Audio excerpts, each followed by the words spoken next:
नमस्कार मित्रांनो, स्वागत आहे तुमचं आताच्या ब्रेकिंग न्यूजमध्ये. मित्रांनो, रात्रीच्या अंधारामध्ये जीव धोक्यात घालून शेताला पाणी देणाऱ्या शेतकऱ्यांसाठी शासनाची मागेल त्याला सौर कृषी पंप ही योजना अत्यंत दिलासादायक ठरते.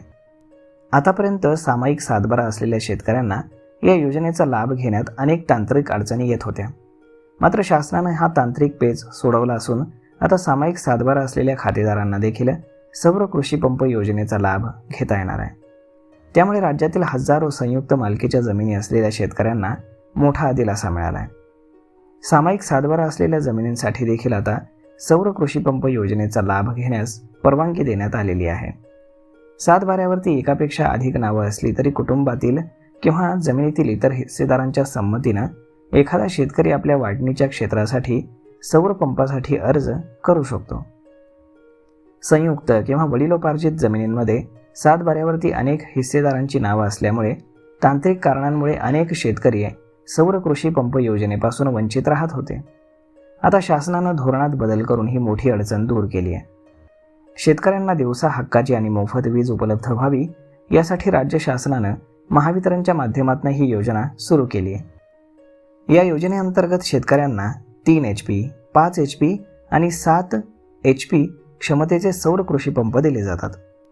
शेतकऱ्यांचा वीज खर्च शून्यावर आणणं, रात्रीच्या वेळी सिंचनासाठी करावा लागणारा त्रास कमी करणं आणि धोकादायक परिस्थितीतून शेतकऱ्यांची सुटका करणं हा या योजनेचा मुख्य उद्देश आहे.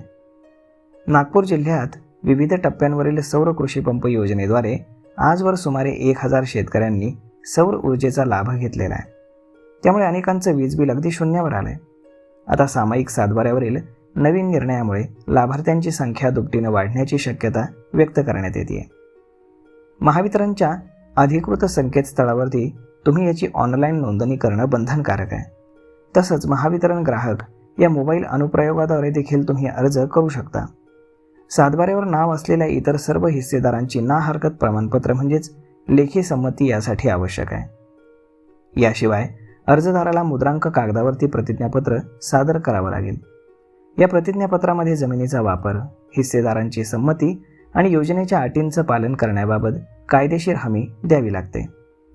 अर्जदाराकडे स्वतःची विहीर, बोरवेल, शेततळ किंवा नदी यासारख्या कायमस्वरूपी आणि शाश्वत पाण्याचा स्रोत असणं आवश्यक आहे. त्याशिवाय सौर पंपासाठी पात्रता मिळणार नाही. अद्ययावत सातबारा, बँक पासबुकची प्रत आणि इतर आवश्यक कागदपत्र ऑनलाईन अर्जासोबत यासाठी जोडावी लागणार आहेत. अनुसूचित जाती आणि जमाती प्रवर्गातील लाभार्थ्यांसाठी जातीचा दाखला जोडल्यास विशेष सवलत दिली जाईल. शेतकऱ्यांनी विहित हिस्सा भरल्यानंतर महावितरणकडनं तांत्रिक सर्वेक्षण केले जातं आणि त्यानंतर पात्र लाभार्थ्यांच्या शेतामध्ये सौर कृषी पंप हा बसवण्यात येतो.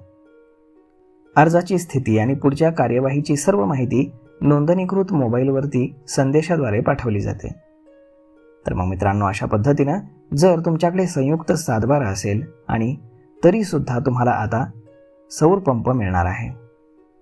तर मग मित्रांनो, हा व्हिडिओ, ही माहिती तुम्हाला कशी वाटली हे तुम्ही आम्हाला कमेंट करून नक्कीच सांगा. आणि जर आवडली असेल तर आपल्या जवळच्या मित्रमंडळींसोबत देखील हा व्हिडिओ तुम्ही शेअर करायला विसरू नका. धन्यवाद.